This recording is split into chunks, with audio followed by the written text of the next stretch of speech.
Hey y'all, time again for another episode, and we're gonna finish up with insulin resistance for a while. Again, we've kind of been going through Dr. Bickman's book, Why We Get Sick. So the last little bit is surgeries that can actually help with insulin resistance. For that, we got the different bariatric surgeries, so gastric bypass, banding, and then the sleeve, I believe. Basically, they all help to decrease inflammation. You can't eat as much. They do help to reverse insulin resistance and everything too. So those are viable options. Obviously, though, they're surgery, so there's different side effects or different possible negatives that could occur with that as well. It's not going to be for everyone. Not everyone would qualify for those, but again, it is an option. And then he also lists out in here different medications too: Actos, Glucotrol, Metformin, Farxiga, Jardiance. All those are the normal diabetic medications that are used to either help decrease blood sugar or help to increase insulin. Obviously, you also have insulin itself that's used, just trying to help get that blood sugar out of the system. Again, there could be some side effects from these medications as well. And sometimes when you do increase the insulin, it does help to get the blood sugar out, or the sugar out of the blood. I guess I could be more specific. Hold on, you want to come up, Stormy? All right. So it will help get the sugar out of the blood, but you got more insulin floating around. If you're already resistant, that could mean the insulin resistance is just going to get worse too. So that may not be the best thing, but if you have no other options, you may have to do it.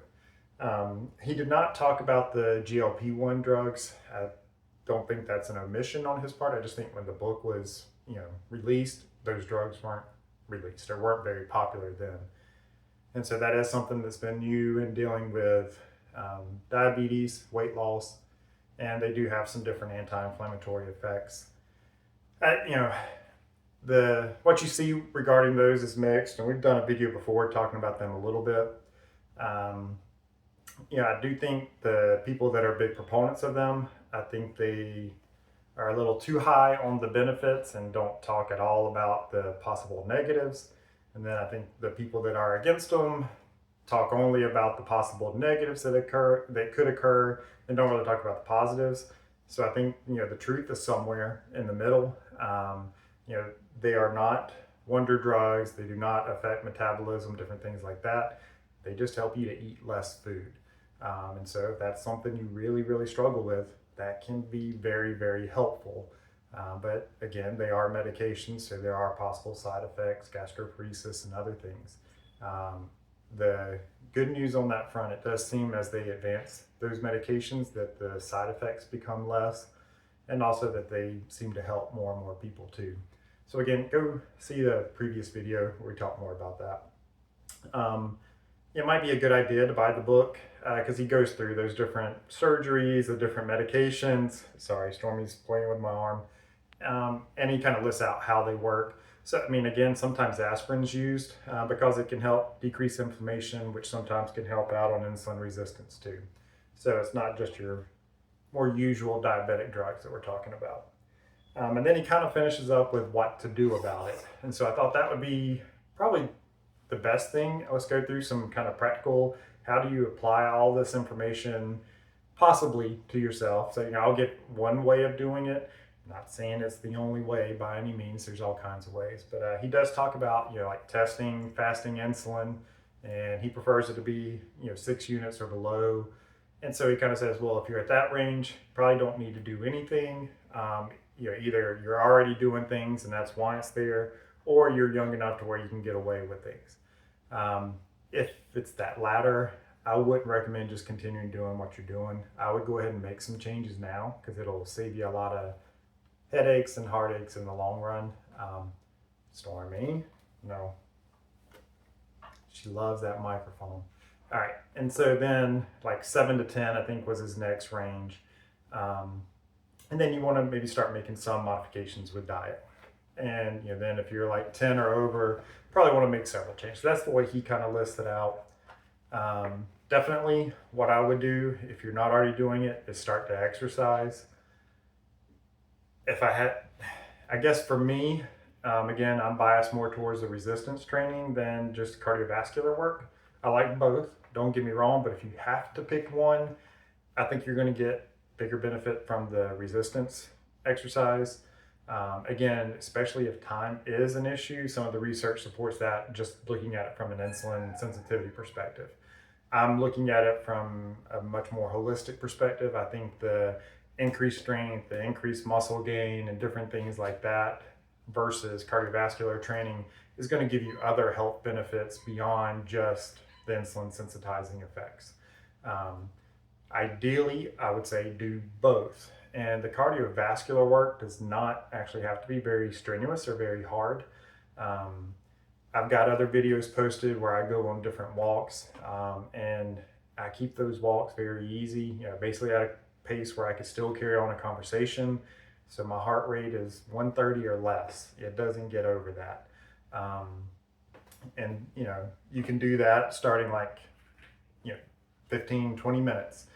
So if you could spare 20 minutes a day, you could walk, you know, 4 days a week and lift weights 3 days a week and only doing 20 minutes in the weight room as well. In that case, again, we've talked about this on a previous video before. Just pick an exercise, that covers a squat pattern, some type of hinge pattern, so deadlift of some sort, push and a pull. If you do that and do different ones through the week, you'll hit just about every muscle in your body. Now, you're not going to be getting a ton of direct shoulder, arm work, or calf work, but there's going to be some work done for those muscles. The reason why I say to pick kind of those 4 patterns is because they are kind of functional movement patterns that you're more likely to come against during the day and have to perform. And so if we can get stronger with those movements, it's just going to make those daily activities easier. I'm not trying to say you have to do those patterns to put on muscle. I think you can gain a lot of muscle doing isolation exercises. I'm just not sure how much they help you out in normal daily living. But if you are only working out for that 20 minutes, when it comes to the weights, I do think the exercise needs to be very intense to get the benefits. If you're just kind of going through the motions, you're not going to get the same results. So you need to push. There needs to be a high level of effort, with each set. Pushing real close to failure. So kind of 0 to 1 reps left in the tank, or 0 to 1 RIR, reps in reserve. And then you can do the walks on the other days. It'll help you to recover from the strength training. It can help decrease inflammation. That recovery plays a big role in things too. It can shift you from a sympathetic stress state to a parasympathetic rest and digest state. So there's a lot of benefits there. Can also decrease your heart rate. So you don't have to do super high intense, breathing really hard cardiovascular work to lower your heart rate. You can do some longer, easier stuff, and it can have those same benefits there. And then when it comes to eating, some of the big things that he recommends, controlling carbohydrates, focus on protein, fill with fat, watch the clock. So he's a big proponent of intermittent fasting. And again, it's been shown to improve insulin sensitivity, and decrease insulin resistance. So, I mean, it's a viable option. I don't think it's going to work for everyone. I don't think anything's going to work for everyone. But a lot of the things are similar to what we talked about before with the fat loss. Get the protein in, kind of worry about some of those things, and calories, etc., will take care of themselves. So one simple way to do that, and to kind of start at the extreme like I prefer to do, is to do a variation of carb night. So it's a carb cycling type approach, but in this case, 6.5 days of the week, you eat very low carbohydrate. So it'll be high, good amount of protein, a decent amount of fat. That way you have an energy source coming in. And then that 7th day, that evening, you eat what you want. And so you can get some carbohydrates in there, rice, potatoes, maybe get some sweets in as well. And I've seen this work very well for people that were diabetic, where blood sugar can be down in the 90s within 2 weeks. I know there are some doctors around the country that use a similar type approach too in helping out. Some use fasting as well to get those kind of results too. So that's definitely a very viable option.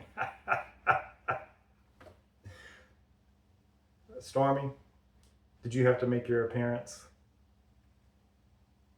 All right. Hold on. Let me try to get her down. All right. Okay. Sorry about that. So yeah, some people have used fasting. Try to remember where I was now. I've used fasting as well. Um, so, you know, you can do that. I don't know that you necessarily have to. But again, I like that carb night approach because that means that 6.5 days of the week, our blood sugar is going to be low, our insulin levels are going to be low. That helps to start to reverse that insulin resistance. Again, I don't think carbs are evil or all bad. Don't think insulin's evil and all bad. It's just something that should come up and then come down, just like most hormones in our body. And so this way, we are having that spike at certain times. And then I think if that ends up being too much, meaning you're not having enough carbs coming in based on activity or other things too, then you can kind of switch that to more like a carb backloading, where you exercise and have carbs maybe on those days after you exercise. That way you can mitigate some of the negatives from the carbohydrates, but get some of the positives where it can help with recovery after exercise. Your body's more sensitive to blood sugar, insulin after exercise, and that way you get things stored in the muscles. So that's, I think, probably the simplest way to do it is to just limit carbohydrates and just have have a certain time frame. So that evening, so maybe have a meal and like 1 or 2 desserts. And they can be kind of spread out. Not it has to all be right then. And see how that works. If that's too much, decrease that. If that's not enough, then there's different ways to increase it.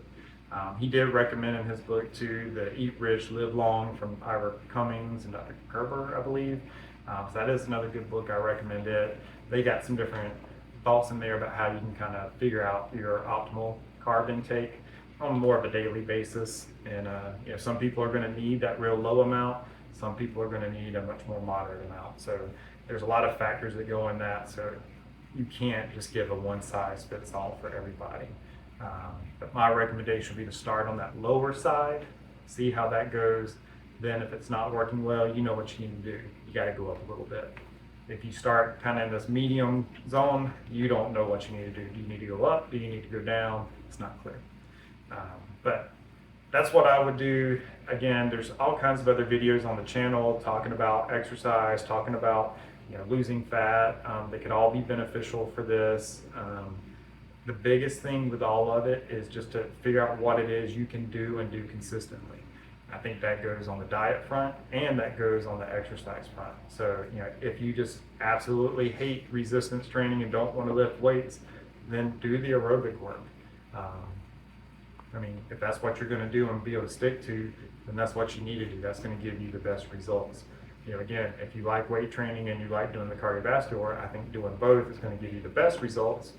But if you can't do both, don't want to do both, then you have to do what you can, do that consistently, and you'll get the majority of the benefits from that.